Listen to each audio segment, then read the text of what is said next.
Hi friends, ಎಲ್ಲರಿಗೂ ನಮಸ್ಕಾರ. ಎಲ್ಲರೂ ಹಬ್ಬನ ಹೇಗೆ ಆಚರಿಸ್ಕೊಂಡ್ರಿ?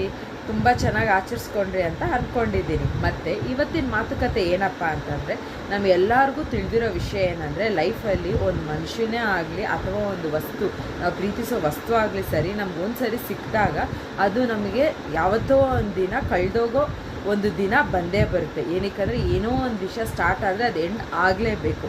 ಆ ಸೆಂಟ್ರಲ್ಲಿ ನಮಗೇನಕ್ಕೆ ಈ ಅಸೂಯೆಗಳು, ಒಬ್ರಿಗೆ ದ್ರೋಹ ಮಾಡಬೇಕು, ಅವ್ರಿಗೆ ರಿವೆಂಜ್ ತೊಗೋಬೇಕು, ನಾನೇ ಗ್ರೇಟು, ನೀನೇ ಗ್ರೇಟು, ನಾನೇ ಮೇಲ್ ಕೈ, ನೀನು ಕೀಳು ಕೈ, ಈ ಭೇದ ಭಾವಗಳು ಮತ್ತು ಈಗ ಆ್ಯಟಿಟ್ಯೂಡೆಲ್ಲ ಏನಕ್ಕೆ ತೋರಿಸ್ಬೇಕು? ನಾವು ಎಷ್ಟು ಪಾಸಿಟಿವ್ ಆಗಿ ಬಾಳ್ತೀವೋ ನಾವು ಅಷ್ಟೇ ಹ್ಯಾಪಿಯಾಗಿ ನಮ್ಮ ಫ್ಯಾಮ್ಲಿ ಜೊತೆ ಇರ್ಬೋದು. ಆ ನೆಗೆಟಿವಿಟಿ ಇರೋದ್ರಿಂದ ನಮ್ಮ ಸುತ್ತಮುತ್ತ ಇರೋ ಜನನ ನಾವಿನ್ನೂ ಕಳ್ಕೊತೀವಿ ವಿನಃ ನಮ್ಮ ಬಗ್ಗೆ ಕೆಟ್ಟ ಅಭಿಪ್ರಾಯ ಬರುತ್ತೆ ವಿನಃ ನಮ್ಮ ಬಗ್ಗೆ ಒಳ್ಳೆ ಅಭಿಪ್ರಾಯ ಬರೋಲ್ಲ. ಯೋಚನೆ ಮಾಡಿ.